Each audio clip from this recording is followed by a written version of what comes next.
नमस्कार साथियों, स्वागत है आप सभी का आपके अपने YouTube चैनल जीके वितेश में। आज 29 अक्टूबर 2020 है और आज के इस डेली करंट अफेयर्स के वीडियो में हम जानेंगे हाल ही की घटनाओं से आपकी आने वाली परीक्षा की दृष्टि से जो महत्वपूर्ण प्रश्न बने हैं उनके बारे में। साथ ही जानेंगे प्रत्येक प्रश्न से जुड़ा हुआ स्टैटिक जीके। यदि आपको डेली करंट अफेयर्स का पीडीएफ चाहिए तो आप ज्वाइन कीजिए हमारा टेलीग्राम चैनल जीके विद यश, जिसकी लिंक मैं आपको डिस्क्रिप्शन में दे दूंगा। दोस्तों, वीडियो को अंत तक देखिए। अंत में हम आपसे एक प्रश्न पूछेंगे जिसका राइट आंसर आपको कमेंट बॉक्स में लिखना है। तो चलिए वीडियो को शुरू करते हैं। फर्स्ट क्वेश्चन है, अक्टूबर 2020 में लुइस एरसे किस देश के राष्ट्रपति चुने गए? इसका राइट आंसर होगा बोलिविया। दोस्तों, लुइस एरसे हाल ही में बोलिविया के राष्ट्रपति चुने गए। बात करते हैं बोलिविया की। बोलिविया दक्षिण अमेरिका महाद्वीप में स्थित है। कहाँ पर स्थित है? दक्षिण अमेरिका महाद्वीप में। इसकी राजधानी लापाज और सुक्रे हैं। मुद्रा है बोलिवियानो। क्या है बोलिविया की मुद्रा? बोलिवियानो। क्वेश्चन नंबर 2 है, हाल ही में किस केंद्रीय मंत्री ने जनजातीय कल्याण के लिए 2 उत्कृष्टता केंद्र लॉन्च किए? इसका राइट आंसर होगा अर्जुन मुंडा। दोस्तों, हाल ही में केंद्रीय जनजातीय मामलों के मंत्री अर्जुन मुंडा ने जनजातीय कल्याण के लिए 2 उत्कृष्टता केंद्र यानी सेंटर ऑफ एक्सीलेंस लॉन्च किए। ये कहाँ पर होंगे? एक महाराष्ट्र में होगा और एक झारखंड में। इसे जनजातीय मामलों के मंत्रालय और आर्ट ऑफ लिविंग ने मिलकर लॉन्च किया है। दोस्तों, art of living Shri Shri Ravishankar का एक एनजीओ है। क्वेश्चन नंबर 3 है, हाल ही में भारतीय सेना ने 74वां इन्फेंट्री दिवस किस दिन मनाया? इसका राइट आंसर होगा 27 अक्टूबर को। दोस्तों, प्रत्येक वर्ष 27 अक्टूबर को भारतीय सेना यानी कि इंडियन आर्मी जो है इन्फेंट्री दिवस यानी पैदल सेना दिवस मनाती है। क्यों मनाती है दोस्तों? क्योंकि 27 अक्टूबर 1947 को यानी 1947 को जम्मू कश्मीर में पाकिस्तानी हमलावरों पर जो सिख रेजिमेंट थी वहाँ की पैदल टुकड़ी, उसकी जीत की खुशी में प्रत्येक वर्ष मनाया जाता है इन्फेंट्री दिवस। क्वेश्चन नंबर 4 है, हाल ही में सब्जियों के फ्लोर प्राइस तय करने वाला देश का पहला राज्य कौन सा है? इसका राइट आंसर होगा केरल। दोस्तों, केरल जो है भारत का ऐसा पहला राज्य बन गया है जो सब्जियों के फ्लोर प्राइस यानी कि न्यूनतम कीमत, अब इससे कम कीमत पर सब्जियां नहीं बेची जाएगी, यानी फ्लोर प्राइस तय कर दी गई है दोस्तों केरल में, और यह ऐसा पहला राज्य है। केरल के मुख्यमंत्री हैं पिनाराई विजयन और राज्यपाल हैं आरिफ मोहम्मद खान। क्वेश्चन नंबर 5 है, निम्न में से किसने रुपे फेस्टिव कार्निवाल लॉन्च किया? इसका राइट आंसर होगा एनपीसीआई। दोस्तों, हाल ही में एनपीसीआई ने त्योहारों के सीजन में रुपे कार्ड के ग्राहकों को ऑफर देने के लिए जो है रुपे फेस्टिव कार्निवाल लॉन्च किया है। बात करते हैं एनपीसीआई की यानी national payment corporation of India. दोस्तों, national payment corporation of India की स्थापना वर्ष 2008 में की गई थी और इसके चेयरमैन हैं दिलीप आसबे। कौन है? दिलीप आसबे। क्वेश्चन नंबर 6 है, अक्टूबर 2020 में छठा ब्रिक्स संसदीय फोरम किस देश की अध्यक्षता में वर्चुअली आयोजित किया गया? इसका राइट आंसर होगा रूस। दोस्तों, रूस के संसद के अध्यक्ष की अध्यक्षता में हाल ही में एक वर्चुअली यानी वीडियो कॉन्फ्रेंसिंग के जरिए एक संसदीय फोरम यानी मंच की जो है आयोजन किया गया। इसमें भारत की ओर से ओम बिरला शामिल हुए जो कि भारत के लोकसभा अध्यक्ष हैं। बात करते हैं ब्रिक्स की। ब्रिक्स का फुल फॉर्म है दोस्तों Brazil, Russia, India, China and south Africa, यानी ये 5 कंट्री जो है इसके सदस्य हैं और इन्हीं के नाम पर इसका नाम ब्रिक्स है। ब्रिक्स की स्थापना वर्ष 2006 में हुई थी। कब हुई थी? 2006 में। क्वेश्चन नंबर 7 है, आरबीआई ने किसकी अध्यक्षता में गठित समिति की सिफारिश पर पीएसओ द्वारा भुगतान के लिए नए क्यूआर कोड शुरू करने पर रोक लगाई? इसका राइट आंसर होगा दीपक पाठक। दोस्तों, दीपक पाठक की अध्यक्षता में एक समिति गठित की गई थी।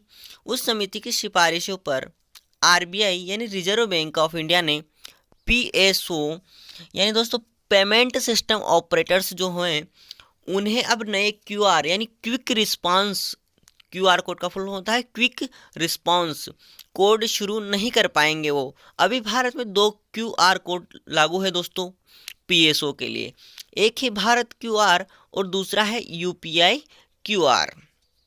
अब इन दोनों के अलावा कोई नया QR कोड शुरू नहीं किया जाएगा। दोस्तों QR कोड जो है एक बार कोडों का संग्रह होता है जिसमें कई सूचनाएं संग्रहित की जा सकती हैं। बात करते हैं RBI की। RBI के 25वें गवर्नर है शक्तिकांत दास और RBI का मुख्यालय है मुंबई में। इसकी स्थापना वर्ष 1935 में हुई थी। क्वेश्चन नंबर 8 है, हाल ही में किस केंद्रीय मंत्री ने VO चिदम्बरनार पोर्ट ट्रस्ट की डायरेक्ट पोर्ट एंट्री यानी DPS सुविधा का शुभारंभ किया? इसका राइट आंसर होगा दोस्तों मनसुख मंडाविया। केंद्रीय शिपिंग राज्य मंत्री मनसुख मंडाविया ने हाल ही में VO चिदम्बरनार पोर्ट ट्रस्ट की डायरेक्ट पोर्ट एंट्री सुविधा यानी फैसिलिटी का शुभारंभ किया। दोस्तों यहाँ पर ने है, नहीं की जगह यहाँ पर क्या होगा ने। किस केंद्रीय मंत्री ने? VO चिदम्बरनार पोर्ट कहाँ पर है? तो VO चिदम्बरनार पोर्ट जो है दोस्तों तूतीकोरिन तमिलनाडु में है, यानी तूतीकोरिन पोर्ट को जो संचालित करता है वो करता है VO चिदम्बरनार पोर्ट ट्रस्ट। तो याद रखिए यह चिदम्बरनार जो पोर्ट ट्रस्ट है वो तमिलनाडु के तूतीकोरिन में स्थित है। क्वेश्चन नंबर 9 है, कौन सा राज्य रानी पद्मावती का स्मारक था उनके नाम पर पुरस्कार स्थापित करेगा? इसका राइट आंसर होगा मध्य प्रदेश। दोस्तों हाल ही में मध्य प्रदेश के मुख्यमंत्री श्री शिवराज सिंह चौहान ने घोषणा की है कि वो भोपाल में, मध्य प्रदेश की राजधानी भोपाल में रानी पद्मावती का एक स्मारक बनवाएंगे और उनके नाम पर बहादुर महिलाओं को 2 लाख रुपए का प्रतिवर्ष पुरस्कार देंगे और यह भी शुरू करेंगे। दोस्तों 2 लाख रुपए के पुरस्कार की घोषणा उन्होंने की। वहीं बहादुरी भरे कामों के लिए पुरुषों के लिए महाराणा प्रताप पुरस्कार शुरू किया जाएगा मध्य प्रदेश में। मध्य प्रदेश की राज्यपाल है आनंदीबेन पटेल। क्वेश्चन नंबर 10 है, प्रतिवर्ष अंतर्राष्ट्रीय एनिमेशन दिवस किस दिन मनाया जाता है? इसका राइट आंसर होगा 28 अक्टूबर। प्रत्येक वर्ष 28 अक्टूबर को जो है अंतर्राष्ट्रीय एनिमेशन दिवस या इंटरनेशनल एनिमेशन डे मनाया जाता है। इसकी शुरुआत वर्ष 2002 में हुई थी दोस्तों। नेक्स्ट क्वेश्चन है, इंडिया पोस्ट ने किस देश के पोस्टल सर्विस के साथ डाटा के इलेक्ट्रॉनिक एक्सचेंज के लिए समझौता किया? इसका राइट आंसर होगा अमेरिका। दोस्तों हाल ही में यूएस पोस्टल सर्विस के साथ इंडिया पोस्ट ने एक समझौता किया है जिसके तहत डाटा का इलेक्ट्रॉनिक एक्सचेंज किया जा सकेगा। बात करते हैं इंडिया पोस्ट की। दोस्तों इंडिया पोस्ट जिन्हें हम आमतौर पर इंडिया पोस्ट कहते हैं उसका नाम भारतीय डाक विभाग है। क्या है? भारतीय डाक विभाग, जिसकी स्थापना 1854 में, कब? 1854 में लॉर्ड डलहौजी के समय हुई थी और इसका मुख्यालय नई दिल्ली में है। भारतीय डाक विभाग यानी इंडिया पोस्ट जो है संचार मंत्रालय के अधीन कार्य करता है। किस मंत्रालय के अधीन? संचार मंत्रालय के अधीन। क्वेश्चन नंबर 12 है, NSDC ने किस कंपनी के सहयोग से 1 लाख महिलाओं को डिजिटल कौशल प्रदान करेगा? इसका राइट आंसर होगा दोस्तों माइक्रोसॉफ्ट। NSDC जो है माइक्रोसॉफ्ट कंपनी के साथ मिलकर 1 लाख महिलाओं को डिजिटल कौशल यानी स्किल प्रदान करेगा। बात करते हैं NSDC की यानी नेशनल स्किल डेवलपमेंट कारपोरेशन। दोस्तों नेशनल स्किल डेवलपमेंट कारपोरेशन या NSDC की स्थापना वर्ष 2008 में हुई थी। कब हुई थी? वर्ष 2008 में। इसके चेयरमैन हैं AM नाइक। कौन है? AM नाइक। नेक्स्ट क्वेश्चन है, हाल ही में प्रसिद्ध अभिनेता एवं राजनेता नरेश कनोडिया का निधन हो गया। उनका संबंध किस भाषा की फिल्मों से था? इसका राइट आंसर होगा दोस्तों गुजराती। गुजराती भाषा के अभिनेता जिन्होंने गुजराती भाषा में 100 से अधिक फिल्मों में काम किया है जो गुजराती भाषा से संबंधित थी। दोस्तों नरेश कनोडिया जो हाल ही में महेश कनोडिया का जो निधन हो गया, ये उनके छोटे भाई हैं महेश कनोडिया के। तो दोनों याद रखिए, महेश कनोडिया और नरेश कनोडिया दोनों ही गुजराती फिल्मों से संबंधित हैं। कल हमने आपसे एक प्रश्न पूछा था, क्वेश्चन ऑफ द स्टडी, कि अक्टूबर 2020 में अल्फा कॉन्डे ने किस देश के राष्ट्रपति के रूप में तीसरे कार्यकाल का चुनाव जीता। इसका राइट आंसर होगा गिनी। दोस्तों गिनी जो कि एक पश्चिमी अफ्रीका महाद्वीप में स्थित है। कहाँ पर है? अफ्रीका महाद्वीप के पश्चिमी भाग में। और गिनी की राजधानी है कोनाक्री। क्या है? कोनाक्री। और मुद्रा है गिनियन फ्रांक। और दोस्तों गिनी के प्रधानमंत्री हैं इब्राहिम केसोरी फोपाना। कौन है? इब्राहिम केसोरी फोपाना।